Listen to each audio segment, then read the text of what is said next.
Gloria a Dios. Qué bueno estar aquí a mitad de semana. Siempre digo esto porque es hermoso estar juntos aquí, orar, cantar, vernos las caras, saludarnos. Amén. Dice la palabra que ahí envía el Señor bendición y vida eterna. Yo quisiera que vayamos a Marcos capítulo 10, verso 17. Puede quedarse ahí sentado. Yo no sé si usted recuerda la historia del rico que Jesús dijo que era una persona que había acumulado tantos bienes, trabajaba día y noche y le había ido tan bien en los negocios que él tenía que estaba pensando una noche, ¿no? Me imagino una noche de verano o de invierno, no sé, que tenía que aumentar sus almacenes, aumentar sus graneros, porque la producción que tenía era tan grande y el dinerito que se iba a ganar era tan grande que él tenía que guardar todo eso, ¿no? Y lo más lejos que tenía ese señor era que la señora muerte iba a venir a visitarlo esa noche. Y el Señor termina esa parábola diciendo, ¿de qué le vale al hombre ganar todo el mundo y al final perder su alma? ¿Se ha puesto a pensar en eso? Y recuerdo que en la palabra nos dice que los israelitas ofrendaban a sus hijos a Moloc, ofrendaban a sus hijos en el fuego a Moloc, para que Moloc los bendijera. Y hoy día muchas veces las personas, la sociedad moderna, los creyentes, sacrifican a sus hijos por un tema de dinero, un tema de trabajo, un tema de posesiones, un tema de comodidades. Y terminamos ofrendando a nuestros hijos, a veces sin quererlo, y hermanos, sufrimos luego las consecuencias. Amén. Entonces que todos en algún momento hemos pensado en eso. Amén. Qué bueno que he traído su atención a este tema. Al perderlo todo, lo ganamos todo. Parece una contradicción, ¿verdad? Cuando usted lo pierde todo, lo gana todo. Al menos en este capítulo de hoy. Yo creo que usted vaya conmigo a Marcos capítulo 10, verso 17. Y estaremos leyendo hasta el verso 31.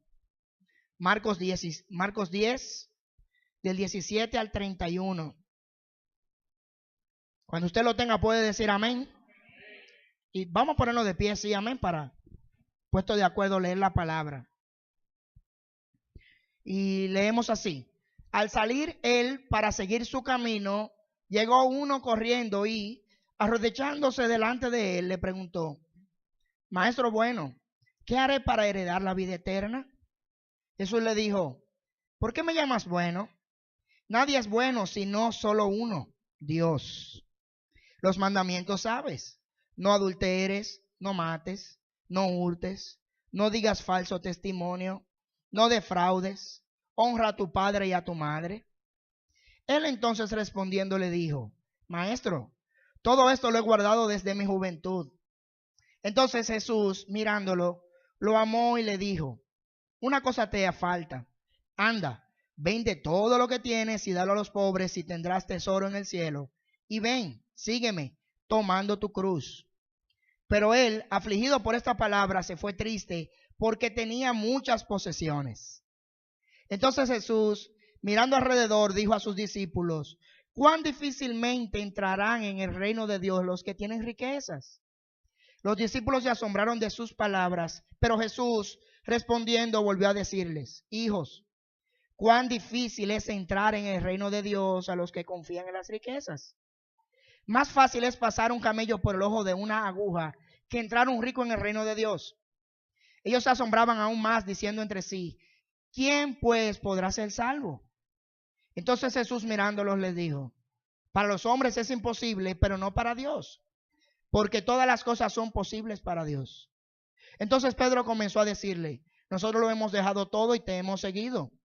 Respondiendo Jesús dijo: de cierto os digo que no hay nadie que haya dejado casa, o hermanos, o hermanas, o padre, o madre, o mujer, o hijos, o tierra, por causa de mí y del evangelio, que no reciba 100 veces más ahora en este tiempo casas, hermanos, hermanas, madres, hijos y tierras, aunque con persecuciones, y en el siglo venidero la vida eterna. Pero muchos primeros serán los últimos, y los últimos primeros. Padre, gracias por tu palabra. Ella es viva y eficaz. Pedimos, Espíritu Santo, que nos ilumines. Pedimos, Espíritu Santo, que nos transformes a través de tu palabra. Que ella sea, Dios mío, espada de dos filos. Y que ella, Dios mío, pueda corregirnos, pueda exhortarnos. Ella pueda hacernos recapacitar. Ella pueda hacernos crecer en la común fe de tu Hijo Jesús. Y que podamos, Dios mío, cada día ser parecidos más a Cristo, a la imagen de Cristo. Para gloria y honra de tu nombre, Señor. Amén. Hermanos, todos conocemos la historia del joven rico. Se le llama rico, pero el texto no nos dice nada sobre que él era rico, solo que tenía muchas posesiones, ¿ok? Por ejemplo, yo tengo muchas posesiones, pero no soy rico. Yo soy un vivo ejemplo de eso, ¿no? Jesús iba saliendo. Recuerden, la semana pasada yo estaba hablando de que Jesús estaba en Jerusalén. Y esta vez me he ido un poquito más atrás. Jesús todavía no ha llegado a Jerusalén. Y Jesús está saliendo de Cafarnaúm. Y ahí los discípulos habían tenido una discusión sobre quién era el mayor, quién quería sentarse al lado de Jesús, hacia la derecha o a la izquierda. Y nada, y pasaron unas cuantas cosas. Y mientras Jesús va saliendo de ese pueblo, antes de salir del pueblo, se acerca una persona, que es la persona de quien se trata este texto. Hermano, y todo parece comenzar muy bien. Vaya conmigo al verso 17 y 18. Mientras Jesús salía para seguir su camino, llegó uno corriendo y arrodillándose delante de él le preguntó: Maestro bueno. Todo parecía ir perfecto. Esta es una persona que llega corriendo ante Jesús, es una persona que tiene una urgencia, es una persona que tiene una necesidad evidente y se postra ante el Señor. Los judíos no eran de personas de postrarse ante otro, a menos que reconocieran una autoridad. Y este Señor reconoce a Jesús como Dios. Usted dirá, ¿cómo? Pero en ningún momento le reconoció como Dios. Sí, Jesús en el verso 18 le dice: ¿por qué me llamas bueno? Nadie es bueno, solo Dios. Jesús le está dando una implicación directa a este hombre de lo que él había hecho. Este hombre llega donde Jesús con una urgencia, se postra delante de él, como dice el verso 18, y reconoce que él necesita salvación. Todo hasta ahora va muy bien, ¿verdad? Así debiesen ser todas las cosas. Este hombre reconoce que necesita salvación y le pregunta a Jesús: ¿qué necesito para ser salvo? Lo primero es que el hombre va bien porque se postra ante Dios y reconoce, obviamente, reconoce que Jesús es el Señor y reconoce que Jesús es quien tiene la respuesta para él o poder obtener la vida eterna. Se dice que en la respuesta de Jesús de que este era un hombre piadoso, porque era un hombre que hacía buenas obras, era un hombre que cumplía toda la ley. Amén. Pero él, aunque hacía todas estas buenas obras, él, aunque cumplía la ley, sentía la necesidad, sentía el vacío. Él sabía que algo faltaba. Él es una persona, como dice el texto, que ha cumplido la ley desde su juventud, pero él llega donde Jesús desesperado porque él entiende que todavía le falta algo. Amén. Todo está perfectamente correcto. Había una urgencia en su petición. Llegó corriendo. De seguro se había levantado bien tempranito en la mañana y decía: tal vez el maestro se va hoy, no sé a qué hora se va, no sé si ya salió, déjame caerle atrás al hombre porque yo necesito tener una respuesta. Y le cayó atrás a Jesús y lo encontró y se postró delante de él. Reconoce su deidad, reconoce su necesidad de salvación, reconoce que lo que él estaba haciendo no era completo, que faltaba algo. Y Jesús le responde a este hombre que no hay una sola persona buena en la tierra, solamente Dios. Jesús le está diciendo a este hombre que todas las obras que usted y yo pudiésemos hacer, por más piadosas que sean, como se decía en la clase del domingo y en otras ocasiones, tienen un reducto de pecado, tienen un reducto de impiedad. Este hombre era un hombre piadoso porque guardaba la ley y anhelaba tener un encuentro con Jesús, pero al encontrarse con Jesús queda evidenciado de que Dios es bueno, perfectamente bueno, y de que Él no es tan bueno como él pensaba. Amén. No obstante a esto, Jesús le confronta y ahí la cosa comienza a dañarse. Sí, hermano, porque toda rosa tiene una espina. Y Jesús, al confrontarle a él con el tema de los mandamientos, recibe de este joven una autojustificación. Hermanos, si la autojustificación es peligrosa, porque la autojustificación nos lleva al legalismo. Una palabrita que hemos estado usando mucho y la cual hemos estado meditando algunos, ¿verdad? Y es muy importante.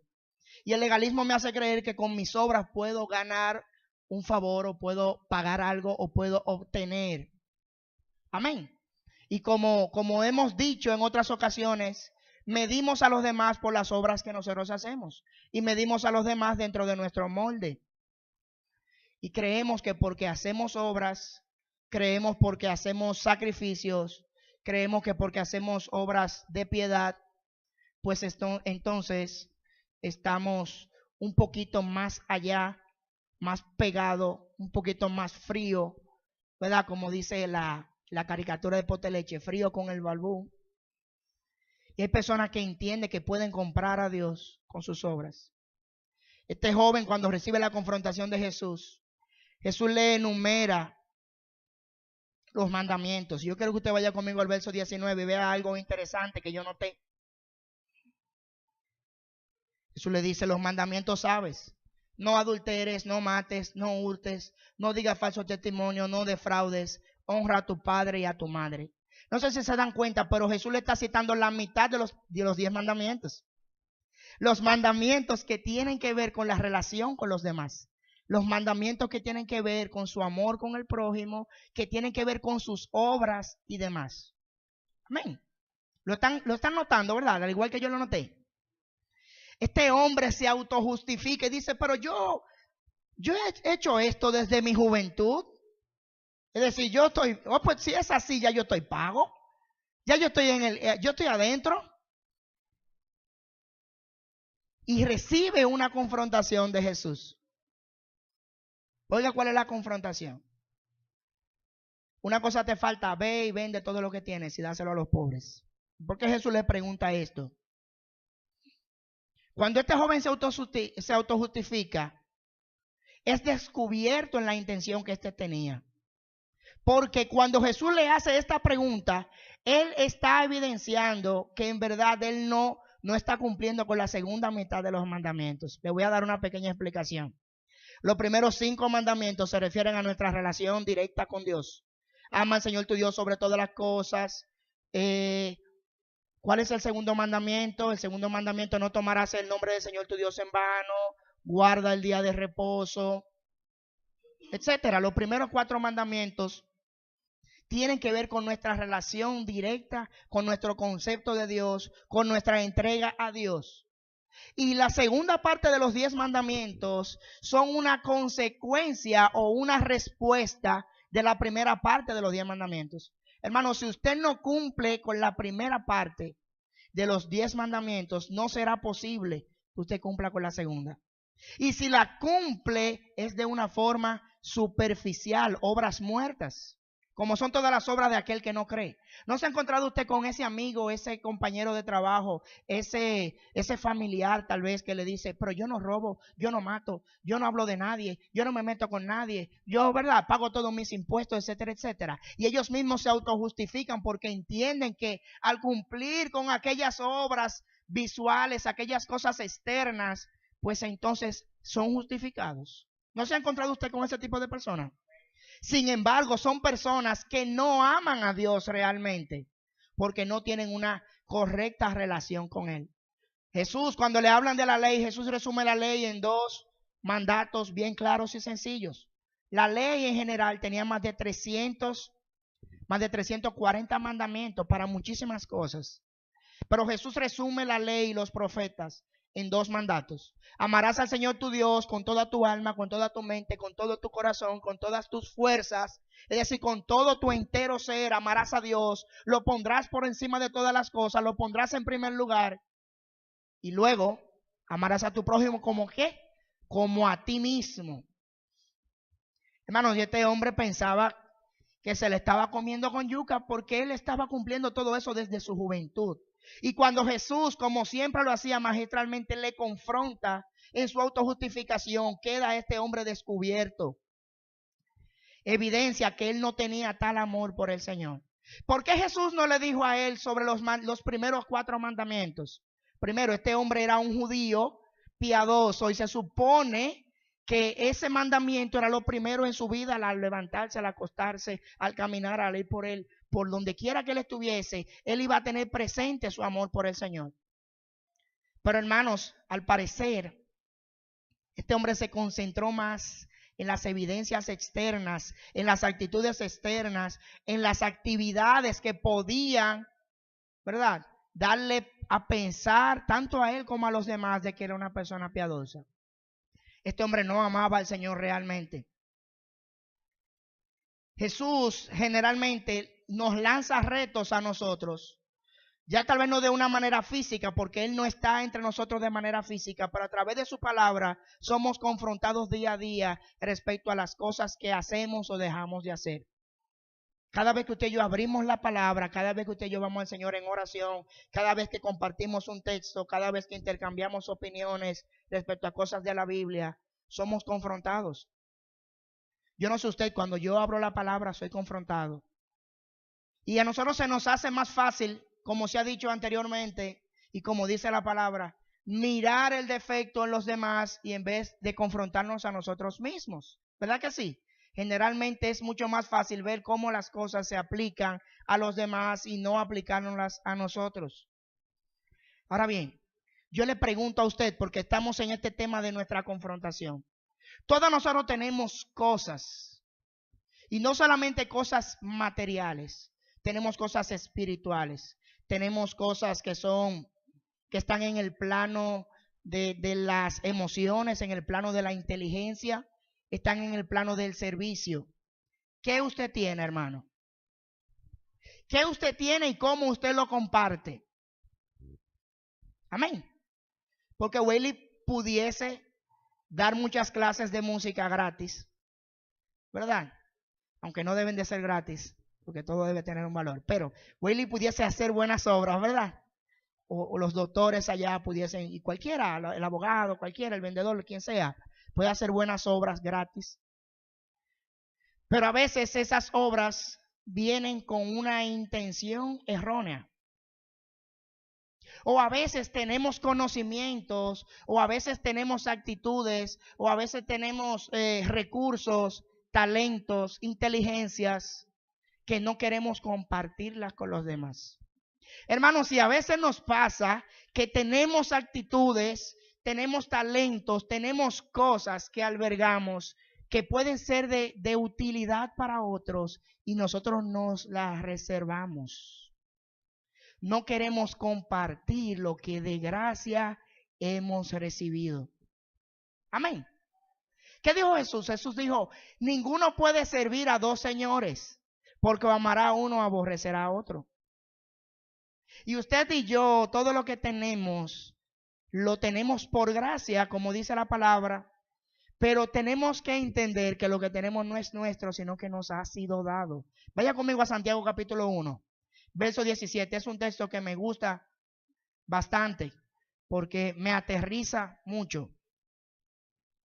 Santiago 1:17.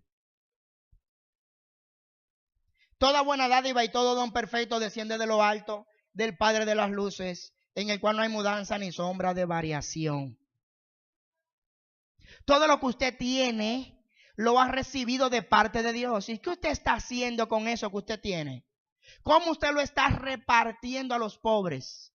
Usted dirá, pero usted como que se salió de tema. No, es que el problema del rico aquí, del joven rico, era que él tenía muchas cosas acumuladas para sí y no la compartía con los demás. Hermanos, y cuando yo comparto lo que tengo con los demás, estoy evidenciando el amor de Cristo que hay en mí. ¿Qué dijo Jesús en Juan 17 en su oración al Padre? En esto conocerán que somos uno. En esto conocerán que son mis discípulos, en que ellos se amarán los unos a los otros. ¿Y cómo yo muestro el amor por los demás si yo no comparto lo que tengo con los demás? Yo te vuelvo a preguntar, ¿qué tienes y cómo lo estás compartiendo? Si lo estás compartiendo. ¿Recuerdan la parábola de aquella persona que Dios le dio un talento? Bueno, Dios no, el rey le dio un talento. A uno le dio 1, a otro le dio 2, a otro le dio, ¿cuánto le dio? Y así 5 talentos, gracias.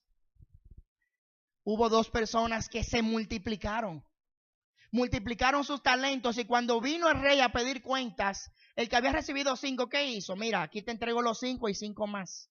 Y el que había recibido 2 también. Pero el que había recibido 1, ¿qué hizo?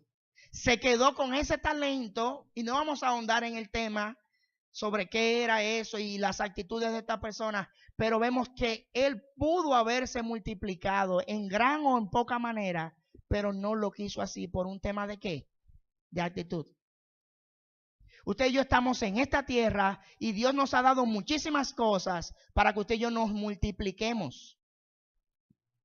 Para que usted y yo pues vivamos a través de otros, podamos hacer un legado de la fe, podamos hacer un legado social, podamos hacer un legado familiar respecto a las cosas que Dios nos ha dado. Hermano, qué triste sería que al partir de esta tierra usted y yo no dejemos un legado. Pero qué triste sería que usted y yo duremos 20, 30 años en la congregación y no nos hayamos multiplicado. No estoy hablando de números, de gente, sino de lo que Dios me ha dado a mí. Yo tengo que dárselo a alguien. Tengo que pasarle eso a alguien, porque es la única manera en la que yo me voy a multiplicar. Si yo soy músico, ¿cómo yo me voy a multiplicar? En el ministerio. Más músicos, preparando gente para la obra del Señor. Y no preparándolo solamente para que toquen, sino para que tengan una visión correcta del servicio ante el Señor. Nosotros tenemos maestros, ¿verdad?, que se han multiplicado en nosotros, que han invertido horas de sus horas de estudio. Tenemos nuestros pastores, vamos a hablar aquí más local, que estudian grandes horas, que oran, que investigan, y ellos están aquí dándolo todo para multiplicarse en ustedes. Y usted y yo, hermano, ¿cómo nos estamos multiplicando? ¿Cómo estamos repartiendo eso que tenemos? Amén. Una bonita confrontación, porque lo correcto sería que usted y yo fuéramos y diéramos fruto. Este hombre al final, verso 21, Jesús le miró con amor, dice la versión que usted tiene. Mi versión dice mirándolo lo amó. Sí, hermano, porque el Señor ama a aquella persona que está perdida. El Señor mira con compasión a aquella persona que se autojustifica. El Señor mira con compasión a aquella persona que cree que lo está haciendo bien, que es sabio en su propia opinión. El Señor te ama, el Señor nos ama y por eso nos corrige. Y por eso Dios le corrige, Jesús le corrige y le dice, vende todo lo que tú tienes, dáselo a los pobres.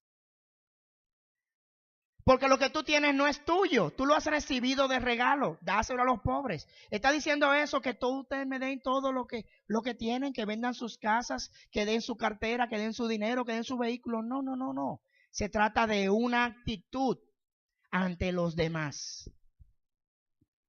Usted quiere ver una persona, usted quiere saber quién es una persona, dele dinero o dele poder. Y yo tengo un caso muy particular con el tema del dinero. Cuando yo tengo dinero y yo me monto en un vehículo que yo voy a pagar 2 pasajes. Y yo soy gordito y pago 2 pasajes. Y me siento, ¿verdad? Que no lo voy a coger esa a chofer, que no lo voy a coger esa a nadie. De que echa para allá, que gordito. No, yo tengo mi dinero. Yo pago, ¿verdad? Y a veces cuando tenemos dinero, sale el hombre de pecado que hay en nosotros, al cual tenemos que aplastar todos los días. Cuando tenemos liderazgo en el trabajo, donde quiera que estemos, entonces también sale, ¿verdad? Y es una lucha constante. Por eso Jesús le dice al hombre, da todo lo que tú tienes a los pobres. No pienses solo en ti. Pon a los otros en primer lugar si en verdad tú amas a los demás. Y toma tu cruz.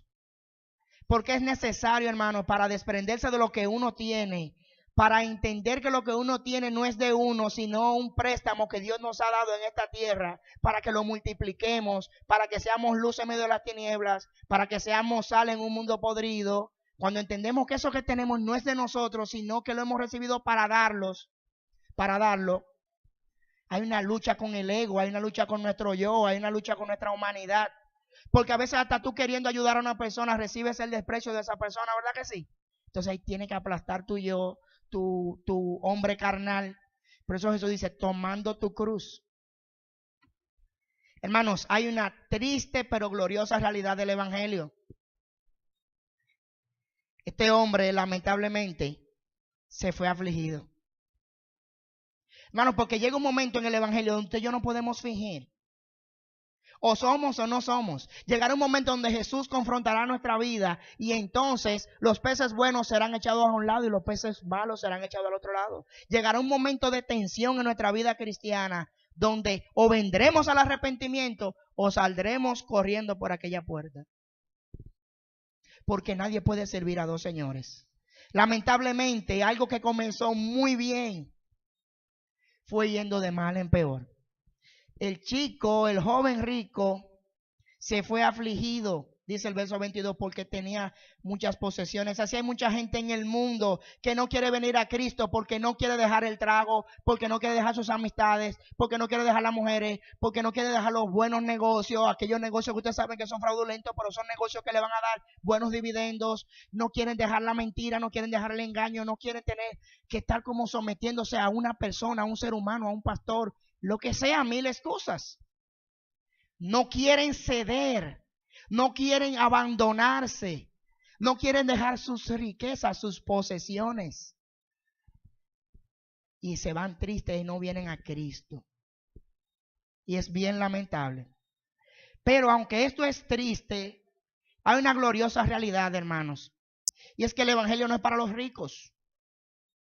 El reino no es para los ricos. ¿Qué dice Mateo 5.3? Vamos a Mateo 5.3. La primera de las buenaventuranzas. Un discurso contra cultura, un discurso contrario a todo lo que se pensaba en aquel entonces. Dice el verso 3, bienaventurados los pobres en espíritu, porque de ellos es el reino de los cielos. Aquí no estamos hablando de riqueza material. Tener dinero no es malo, es buenísimo. Pero ¿cómo está su ser interior? ¿Qué actitudes hay en usted? ¿Es usted una persona pobre de espíritu o es una persona altiva de espíritu? La palabra dice que Dios mira a los altivos de lejos. Una persona pobre de espíritu es una persona que reconoce su miseria espiritual, de que no hay nada bueno en él, de que no hay nada que él pueda aportar para alcanzar, lograr el mérito de la salvación, el mérito de ser aceptado dentro de la familia de Dios. Una persona pobre de espíritu no es aquella persona que no tiene que ponerse, no es aquella persona que no tiene que comer, no es aquella persona que anda pidiendo en la calle.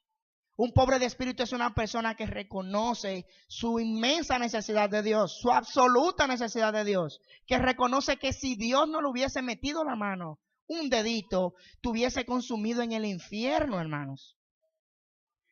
Hermanos, si usted y yo debemos de ser pobres de espíritu, reconocer que en nosotros no hay mérito alguno para estar aquí, que no hay mérito alguno para dirigir lo que estamos dirigiendo, no hay mérito alguno para hacer las obras que estamos haciendo, de que no hay mérito alguno, sino que es un tema de gracia absoluta de Dios. El verso 18 de Santiago 1:17 que dijimos, que lo voy a buscar de nuevo porque es importante, el verso 18. Vaya conmigo de nuevo a Santiago, por favor. Santiago 1:18 nos dice: Él de su voluntad nos hizo nacer por la palabra de verdad, para que seamos primicias de sus criaturas. Y así que aquella toda buena dádiva y todo don perfecto la recibimos por el puro afecto de la voluntad de ¿quién? Del Padre, que nos hizo nacer por la palabra de verdad. Amén. Hermano, es difícil entrar al reino de Dios. Es difícil. Jesús lo dice. Jesús dice en el verso 23, mirando alrededor, me imagino a Jesús mirando hacia la izquierda, hacia la derecha, un poquito tal vez desanimado en su humanidad. Dice, ¿cuán difícilmente entrarán en el reino de Dios los que tienen riquezas? Hermano, es que usted hasta que usted no reconozca la necesidad de algo, hasta que usted no reconozca que necesita aprender algo, usted no va a aprender. ¿Sabía eso? Me he topado con cientos de estudiantes así, que ellos van a la clase, ellos entienden que ellos saben eso y que no hay que explicárselo. No, ellos quieren explicarme a mí cómo es que yo debo de darle la clase, cómo debo de decirle que pongan los dedos y demás. Yo le digo, tranquilo. ¿Por qué? Porque una persona que no reconoce que tiene una necesidad de aprender, no va a aprender. Un rico es una persona que entiende, es autosuficiente, es autosostenible. Y estas personas no pueden entrar al reino de Dios. Oiga, los discípulos se asombraron, verso 24. Y Jesús les respondió y le volvió a decir: hijos, cuán difícil es entrar al reino de Dios los que confían en las riquezas. Wow, hermano, qué difícil es cuando usted se siente autosuficiente. Usted no se vale de nadie. Usted no se vale de la ayuda de nadie. Qué difícil. Porque la riqueza aquí no es solamente dinero, es mi autojusticia, mi persona. Y Jesús hace un juego de palabras aquí que todos lo reconocen. Y me acuerdo que antes de ayer venía en un taxi y el taxista, un hombre que venía echando pestes en el vehículo, me citó esa parte. Y yo, wow. Jesús hablaba en una forma tan buena, tan perfecta, didáctica, que la mayoría de los dichos de Jesús, que fueron dichos en forma de aforismos, verdades que las personas conocían, todavía se citan al día de hoy. Y este taxista me dice: sí, porque es más difícil que entre un camello por el ojo de una aguja. Y siguió su conversación y todas sus cosas. Y yo, wow, qué cosa que este hombre me sale con esta parte de la Biblia. Hermano, usted puede pensar, los estudiosos dicen que eso era un juego de palabras, ¿verdad? Camello, la aguja. Hay personas que siempre han pensado que eso era literal, que era un camello que iba a pasar por una puerta bien estrecha, una puertica que había en la entrada de la ciudad, etcétera, etcétera. Aquí ahora mismo no importa si es un tema literal o no. Yo quiero que usted me imagine a mí con esta contextura física tratando de entrar en este aire acondicionado. Imagínese que Willy tiene que entrar ahí. ¿Pudiese yo? Más que difícil, es imposible. Es lo que Cristo quiere reflejar. Hermano, para que usted y yo entendamos que ninguno de nuestros méritos personales nos hará merecedores del reino de los cielos. Por eso decía que esto es una triste pero gloriosa realidad en el Evangelio. Nadie puede salvarse a sí mismo, dice el verso 26. Ellos se asombraban aún más, porque Jesús le dice: es difícil que un rico, y luego le dice: es difícil para los que confían en la riqueza, y luego le dice: es más difícil, es más fácil entrar un camello por el ojo de una aguja que a que entre un rico. Los discípulos se siguen asombrando, sigue subiendo el nivel de dificultad. Y Jesús dice en el verso 26, los discípulos le preguntan: ¿quién entonces podrá ser salvo? Y el verso 27 dice: para los hombres es imposible, pero no para Dios, porque todas las cosas son posibles para Dios. Hermano, y hemos sacado este texto de contexto. No, dale para allá, que para Dios no hay nada imposible. Dale para allá, que para Dios no hay nada imposible. La superfe y una fe manipulada y una cosa fuera de. Cuando el texto lo que está diciendo es que aunque para el hombre es difícil acercarse a Dios, porque no hay quien busque a Dios, porque no hay quien quiera a Dios, porque el hombre está muerto en su delito y pecado y nunca va a querer elegir a Dios, como hablamos en la clase del domingo, para Dios sí es posible. Porque Dios es trascendente, Dios está por encima de todas las cosas, Dios es todopoderoso para hacer como Él quiera conforme a su voluntad. Decíamos que si Dios no fuera todopoderoso, de nada sirviera orarle, porque no tuviésemos la seguridad de que Él nos va a responder. Mas sin embargo, como para Dios no hay cosas imposibles, aunque usted y yo no nos podamos salvar a nosotros mismos, aunque por nuestras obras, nuestras posesiones, no podemos ser salvos, la gloriosa realidad del Evangelio es que Dios nos hace salvos. La gloriosa realidad del Evangelio es que Dios es el autor de nuestra salvación. Porque un hecho evidente de que usted y yo se nos haría imposible venir a Cristo. Sin embargo, Él nos ha llamado, nos ha buscado y ha hecho todo lo que era posible hacer. Es más, yo comparo este reto que le lanza Jesús al rico con el reto que Cristo asumió. Jesús le dijo al rico: ve y da todo lo que tú tienes y dáselo a los pobres. Pero el padre se desprendió de su hijo por amor a la humanidad. Se compara el sacrificio que iba a hacer el joven rico con el sacrificio que hizo el padre y el hijo al despojarse de toda su gloria y asumir forma de siervo y asumir esta forma de imperfecta, humana, limitada. ¿Cuál sacrificio, cuál desprendimiento por los pobres fue más grande? El de Cristo. Supremo desprendimiento. Y esta es la gloriosa verdad del Evangelio, de que usted y yo con nuestras posesiones, usted y yo con nuestra autojustificación no podremos venir a Cristo, mas sin embargo, Él nos ha atraído a Él. Yo sé si usted recuerda aquella vez que Sammy Sosa, con todo su dinero y fortuna y su nombre, quiso entrar al country club, ¿verdad? Algo así. Y aunque se cometió un acto de injusticia con él, ese hombre tenía todas las credenciales. Tenía el dinero, tenía el posicionamiento, tenía el estatus. Y él llevó de seguro todo eso para pertenecer a un club. Yo nunca he ido a un club pues yo sé que se llevan algunas cosas, ¿verdad? Se llenan unos formularios. Y este hombre llevó todo. Sin embargo, todo lo que tenía no le sirvió para entrar a ese club. Y yo hago esa comparación con nosotros y nuestras buenas obras. Yo hago esa comparación con nosotros y nuestras obras de piedad. Yo hago esta comparación con nosotros y nuestras obras ministeriales, cristianas, nuestros sacrificios al Señor. ¿Podrá eso hacer que Dios nos ame más? ¿Podrá eso pagar un poquito de la deuda que ha sido saldada solo a través de Cristo?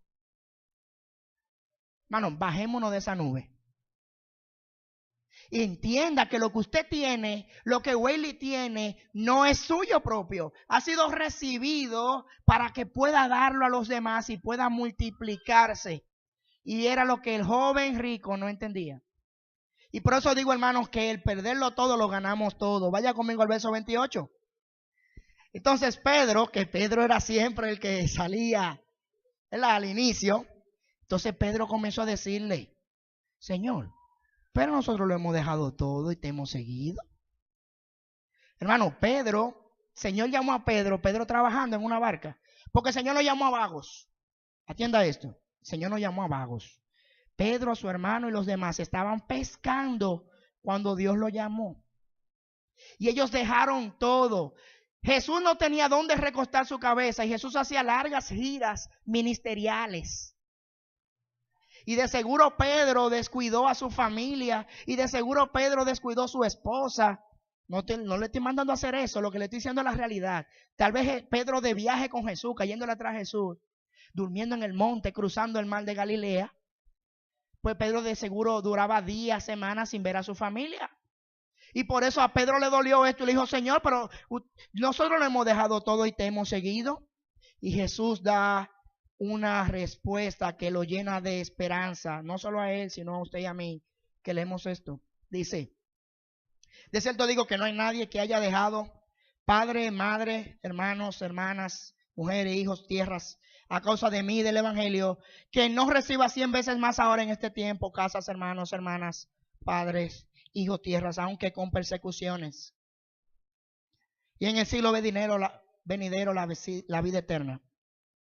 Hermano, es necesario dejar todo para seguir a Cristo. Si usted no ha dejado todo para seguir a Cristo, déjeme decirle que lo más probable es que usted no le esté siguiendo. Usted me dirá: no, porque esto es un proceso paulatino. Yo me recuerdo cuando el joven le dijo: Señor, te voy a seguir, pero déjame enterrar primero a mi padre y a mi madre. Y Jesús no le fue con cosas suaves. Jesús le dijo: deja que los muertos entierren a sus muertos y sígueme. Hermano, porque Jesús siempre fue tajante.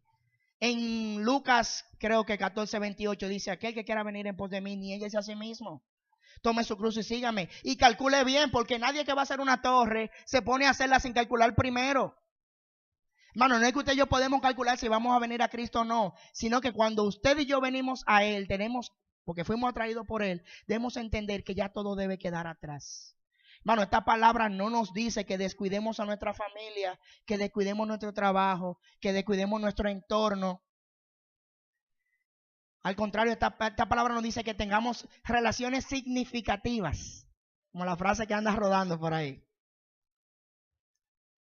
Sí, hermanos. Lo que pasa es que usted y yo no podemos poner todas estas cosas en el lugar que le corresponde a Dios. Es más, cuando cumplo los primeros 4 mandamientos de amar al Señor por sobre todas las cosas, voy a amar a mi esposa como a mí mismo, voy a amar a mis hijas como a mí mismo, voy a amar a mi prójimo como a mí mismo, porque yo no puedo hacer lo segundo si no hago lo primero. Si yo no tengo una relación correcta con Dios, si Dios no es lo primero en mi vida, si Dios no es la prioridad de mi vida, lo demás, lo externo, no va a ser correcto. Lo demás que es visible no va a ser puro. Lo demás no va a ser sacrificio agradable al Señor. porque estará corrompido, hermanos. Hermano, usted tiene que dejar todo para seguir a Jesús. Yo sé que usted ha dejado todo, ¿verdad? Yo le confieso que todavía hay cosas que yo no he dejado y que tengo que seguir dejándola. Por eso el apóstol dice que todos los días debemos de revisarnos a ver si somos de la fe. Por eso es que el tomar la cruz es un día a día. No dice tómala el domingo, no dice tómala el miércoles, tómala día a día. Hermano, usted y yo estamos llenos de cargas. Porque no es solamente posesiones de que Wiley es el más inteligente o el más bello, ¿verdad? O el más rico. Wiley también tiene muchas cargas. Dentro de las posesiones de Wiley están las cargas, las ansiedades, las preocupaciones. ¿Y qué dice Jesús en Mateo 11, 28 y 29? Vengan a mí los que estén trabajados y cargados, que yo les daré descanso. Llevad mi yugo, que es más fácil, más ligero que la carga que ustedes llevan. Es todo, hermano, que tenemos que dejar. Como el apóstol Pablo, que había considerado todo por basura, a fin de ganar ¿a quién? A fin de ganar a Cristo. Hermano, tal vez yo no tenga un vehículo a mi nombre, pero tengo los vehículos de todos ustedes. Tal vez yo no tenga un restaurante a mi nombre, pero sé que si voy a cada una de sus casas, me van a recibir con mucho amor y comeré muy bueno, ¿verdad, madre? ¿Verdad? Amén. Tal vez no tengo una casa a mi nombre, pero si necesito posar en la casa de uno de ustedes, pues lo puedo hacer con confianza. Porque usted y yo tal vez no tengamos muchas cosas a nuestro nombre. No importa que no tenga nuestro nombre, hermanos. Porque todo aquel que sigue a Cristo, que ha dejado todo atrás, ha ganado, óigame, ha ganado en esta tierra 100 veces más. Porque ya todas las cosas las tenemos en común. Porque ahora somos una familia. ¿La familia de qué? De la fe, donde nos ayudamos los unos a los otros. Ya no importa lo mucho que yo tenga, lo poco que yo tenga, sino lo que tengamos todos y ver cómo usted y yo podemos ayudarnos. ¿Se está dando cuenta, hermano, que usted y yo ahora tenemos más? Que al haberlo dejado todo por Cristo, ahora hemos ganado 100 veces más. ¿A cuántos hermanos en la fe usted conoce? Supongo que tiene que conocer a más de 100. Pues ya usted tiene más de 100 casas, usted tiene más de 100 posadas, usted tiene muchísimo más de ahí. Y lo ha ganado todo a través de que del vínculo perfecto de la fe. Y hermano, y estas cosas van a venir con persecuciones. Amén. Siempre vamos a tener persecuciones. Va a recibir todo eso, dije Jesús, aunque con persecuciones, aclarando, hermano, que mientras estemos en esta tierra, seremos siendo probados para que nuestro carácter sea conformado al carácter de Cristo, para que nuestra imagen sea conformada a la imagen de Cristo, para que dependamos menos de nosotros, para que nos vaciemos de nuestras riquezas y entonces nos postremos de forma real y sincera ante nuestro Rey soberano, para que dejemos de depender de nuestras fuerzas y dependemos de la provisión de Dios. Hay una bendita esperanza, como dice Primera de Pedro capítulo 1, que fuimos llamados a una esperanza que es incorruptible, incontaminada, imperecedera, la cual nos está reservada ¿dónde? En los cielos. ¿A quiénes? A nosotros que hemos creído en Él. Hermanos, es necesario despojarnos de nosotros para alcanzar todo lo que Dios tiene, no que nos va a dar, que nos ha dado. Y es lamentable que este joven rico no quiso entrar en la excelente propuesta que el maestro bueno le estaba haciendo. Que no nos pase como al joven rico, que por confiar en sus posesiones, por no soltar sus posesiones, sus riquezas, sus talentos, sus dones, su tiempo, su dinero, por poner eso en primer lugar, en vez de poner a Dios, que eso no nos cueste, que no nos pase eso. Que Dios sea nuestra prioridad y que veamos lo que Dios ha dado a nuestras vidas como un canal, como un medio, como un recurso para multiplicar su obra, para multiplicar su reino, para establecer su reino acá en la tierra, para multiplicarnos los unos a los otros. Que en verdad usted y yo nos interesemos en las situaciones de los demás. Tal vez no en lo económico, tal vez no en lo material, pero en la oración, en la consejería, en el abrazo oportuno, en el saludo, en la llamada. Que reconozcamos cuando tenemos una necesidad. Seamos humildes de reconocer, hermanos, de que necesitamos que me expliquen algo, de que me ayuden con algo. Pero que también tengamos ojos abiertos para ver la necesidad de los demás. Hermano, ¿cuántas personas nos vemos en la calle llenas de necesidad y usted y yo nos hacemos de la vista gorda? ¿Cuántas veces nos vemos a nuestros hermanos en necesidad? O sabemos que nuestro hermano tiene necesidad y nos hacemos de la vista gorda. Ve en paz, Dios te... Amén. Que no nos pase eso. Porque al final usted y yo tenemos tantas cosas. Si usted se pone a revisar, las mujeres dicen, ay, yo no tengo que ponerme. Eso es algo ya que viene en un chip, ¿verdad? Las mujeres tienen ahí un reguero de ropa. Y usted y yo, hombres, también tenemos muchísima ropa y tenemos muchísimas cosas. Y a veces entendemos que no tenemos. Pero yo le lanzo este reto. Yo no soy Jesús, pero le lanzo este reto. ¿Cómo usted puede multiplicar ese talento, ese recurso que Dios ha depositado en usted? ¿Cómo usted lo puede multiplicar en otros? ¿Cómo usted puede abandonarse de esa riqueza y dársela a los demás? Pobres en espíritu igual que usted. ¿Cómo usted deja de ser rico y reparte su riqueza entre demás pobres como usted? Mediten esto. Porque usted y yo hemos decidido ya seguir a Cristo. No nos pasó como el rico, ¿verdad? Que le dio la espalda porque confiaba en su riqueza. Usted y yo no somos esos que confiamos en nuestras riquezas, ¿verdad que no? Usted y yo somos aquellos que hemos dejado nuestras riquezas atrás y hemos decidido seguir a Cristo. Pero es bueno que entendamos de que sí, que somos ricos, de que Dios nos ha dado grandes cosas, Dios nos ha dado grandes talentos, Dios nos ha dado pequeños talentos. Y todo eso puede ser usado para su servicio, para su reino. Porque el final de todo esto, dice el verso 31, es que muchos primeros serán los últimos y los últimos los primeros. Y usted dirá, ¿y por qué eso está ahí? Hermano, váyase al verso 33 del capítulo 9. La pelea de los discípulos sobre quién era el mayor. Y Jesús termina diciéndole, óigame, el mayor es aquel que sirve a este niño como si fuera yo. Porque la riqueza está en seguir a Cristo y en el servicio que damos a los demás. Por eso el primero será el último. Y el último, el que tiene menos rango, va a ser ¿quién? El primero. Que nuestro servicio, que nuestro dar a los pobres, que nuestro dar, repartir nuestras riquezas, sea evidenciado por una humildad, una actitud de servicio que sobrepase nuestra propia vida. Porque el amor de Cristo está en nosotros. ¿Quiere ser usted de los primeros o de los últimos? ¿Quiere usted ser de los que son servidos o de los que sirven? Eso es que Dios nos está llamando el día de hoy. Amén. A servir, a repartir lo que tenemos. Así que vaya pensando en lo que usted tiene, vaya pensando en lo que Dios ha depositado en usted. Usted no necesita un cargo, usted no necesita tener un sitial, una credencial. Usted tiene muchas cosas que hacer, usted tiene mucha gente a quien afectar, comenzando en su casa, comenzando en su calle, comenzando en su sector, en su trabajo, en su colegio, donde quiera. Usted puede afectar a las personas. Usted puede multiplicar eso que Dios ha depositado en usted. Para que cuando llegue aquel día que se nos pida cuenta, podamos decir, o el Señor puede decir de nosotros, buen siervo fiel. En lo poco me fuiste fiel, en lo mucho te pondré.